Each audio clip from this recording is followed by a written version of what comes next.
আল্লাহ যা করেন তা সবসময় তার বান্দার ভালোর জন্যই করেন। আর আল্লাহ তাআলা ওই সম্পর্কগুলোকেই নষ্ট করে দেয় যাতে সেই মানুষটার জন্য তার বান্দার জীবনটা নষ্ট না হয়ে যায়।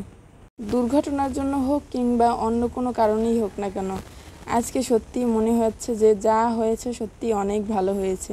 ভালো তো আছি। যে সম্পর্কের ভিতরে বিশ্বাস নেই, সন্দেহে ঘেরা, সেই সম্পর্কে থাকা আর না থাকাটা একই কথা।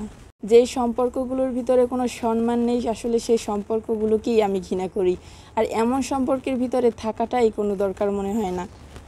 আজকে নিজে ভেবেই শান্তি পাই যে যা হয়েছে সত্যি আল্লাহর কাছে অনেক শুকরিয়া, অনেক ভালো হয়েছে।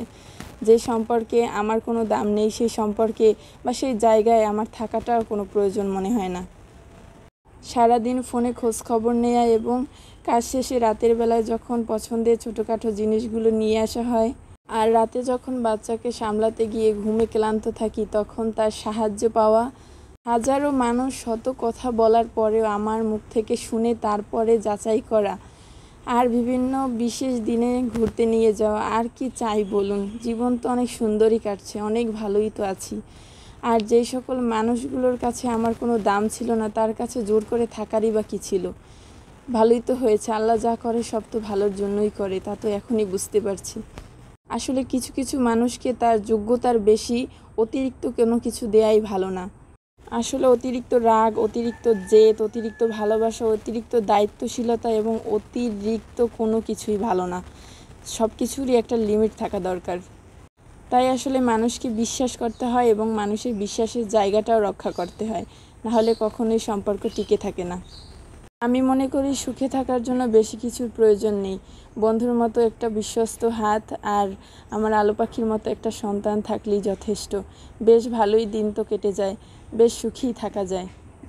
জীবনে সুখ যেমন আছে তেমনি দুঃখও আছে। সংসার জীবনে দুঃখ আসবে, কষ্ট আসবে, অশান্তি হবে, সবটাই স্বাভাবিক। এগুলোকে ধরে রাখলে তো আর চলবে না, সবাইকেই আসলে মাপ করে দিতে হয়।